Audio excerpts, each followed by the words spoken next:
Today, a case of sexual battery, a Jacksonville resident arrested at UNF, and controlled fires on campus. That's all coming up right here on Spinnaker News.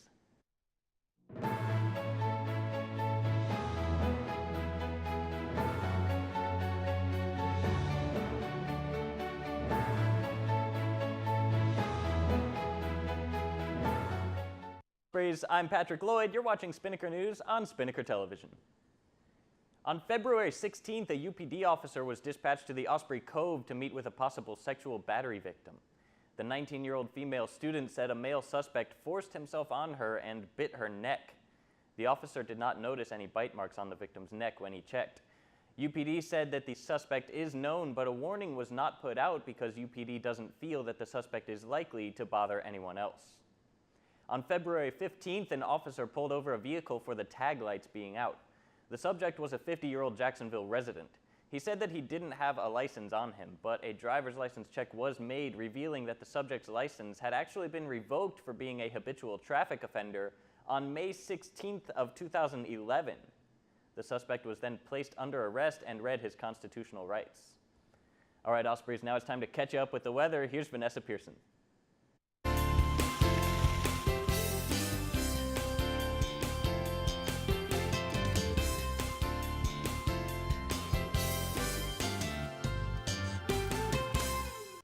Hey there, Ospreys. I'm Vanessa Pearson here with your Spinnaker weather report. I hope we all enjoyed the sunshine the past few days because today will most likely be full of rain and thunderstorms. There was some early morning fog around 7 a.m. which will soon be dying down, but replacing the fog will be cloudy skies and a 60% chance of showers and thunderstorms from 10 a.m. through 1 p.m. Moving on into the night, we see the same thing. Cloudy skies with a high chance of precipitation. It will be a bit breezy as well, with the south wind reaching 9 to 13 miles per hour, bouncing out the high of 75 degrees and low of 55 degrees. Well, that's all I have for you, Ospreys, but before we take it back to the desk, let's take a look at our 3-day forecast.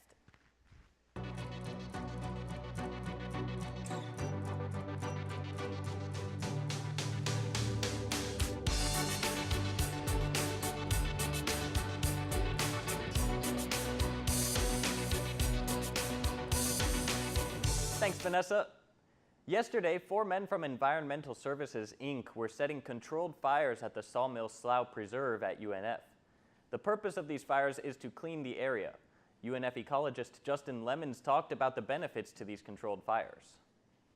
One of the benefits of burning the ecosystem is you get rid of all the overgrown and competitive vegetation, which gives the understory a chance to come back to grow and provide habitat and food for other animals and such.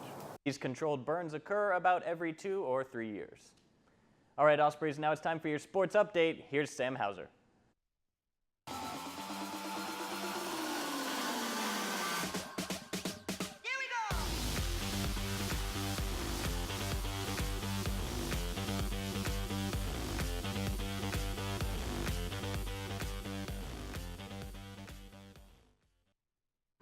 Hey there, Ospreys. I'm Sam Hauser here with your Spinnaker Sports Report.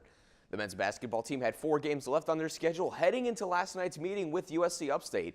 Spartans will fall was the theme as the Ospreys tried to pick up a win for seeding heading into the Atlantic Sun Tournament. The Ospreys established an early post presence and got strong outside shooting from senior Charles McCroy. The Spartans matched UNF basket for basket and hit key shots throughout the game. Upstate shot just over 57% in the first half to jump out to a 12-point lead at the break. From there, the Ospreys had to play catch-up in the second half, but ultimately lost the game 81-70. 4 Ospreys recorded double-digit points as Charles McCroy led the way with 15. Next up for the Ospreys is senior night on Saturday, where McCroy and Travis Wallace will be recognized before the game. After that, it will be time to play another important game against the East Tennessee State Bucks. Saturday's game will be just as important for positioning as the Ospreys currently sit in 5th place despite the loss. But with JU beating ETSU on Thursday night, a win would put UNF into 4th place as they currently sit a half a game behind the Bucks in the standings. A fourth place finish would allow the Ospreys to host the quarterfinals game in the Atlantic Sun Tournament. Well, that's all I have for sports today. Let's toss it back to Patrick at the desk. All right, thank you, Sam. That's all we have for you today here on Spinnaker News, but remember, as always, you can keep yourself updated and informed with all of the latest UNF news stories at unfspinnaker.com. Also, be sure to like the Spinnaker on Facebook at facebook.com/UNFSpinnaker, and why don't you follow us on Twitter? That's at UNFSpinnaker. For Vanessa Pearson and Sam Hauser, I'm Patrick Lloyd. Have a great day, UNF.